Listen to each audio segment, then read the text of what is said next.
After a poetry slam, one of my friends came up to me and said, "I've heard you perform that poem before." And I was like, "No, I wrote that like 6 hours ago." And we laughed because they think all my poetry sounds the same. And they're not wrong, because this was gonna be another rape poem. So instead, I looked up slam poetry prompts on Google. The first prompt was "the letter never delivered." And I think about the dozens of drafts I have from every new therapist that told me to write a letter to my rapist. Undelivered.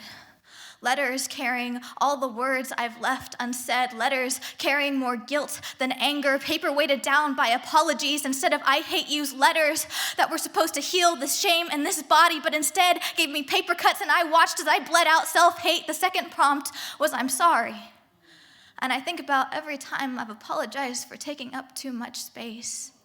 I think about every time I've apologized for saying the word no. I think about that one poem I have that has the words "I'm sorry" in it 32 times already. I think about how I used to hold on to "I'm sorry" like a pocket knife to cut through his anger every time he turned frustration into a weapon. The third prompt was date rape. And I think about how I never know what to label what happened to me. How the police said, "You weren't raped, you were domestically abused." How I still struggle to understand the difference between date rape and sexual assault and domestic abuse. Isn't it all just hate?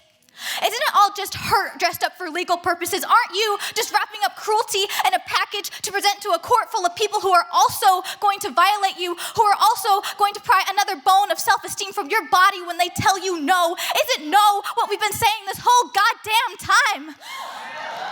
The fourth prompt was "I had a dream."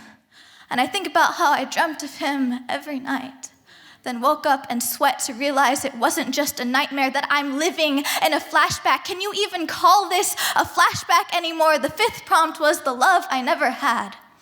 And I think about how I've never been loved right. That the moment possessiveness is dropped into a love potion, it turns into poison. That I write about love all the time because I tell myself if I read it to myself on paper, I might get to know what it feels like. That every love poem I write never comes out right because love and sadness aren't supposed to exist in the same puzzle. And I think about how love is like water. If I was a flower, I'd be withering. The sixth prompt was why common sense isn't so common. And I think about how 14-year-olds should never know how to defend themselves from rapists. How identifying red flags is not something people should be taught to look for. That carrying pepper spray in our purse shouldn't have to be common sense. The seventh prompt was the incident that changed my life forever. And I think about how this wasn't supposed to be another rape poem. But that's all I could think about.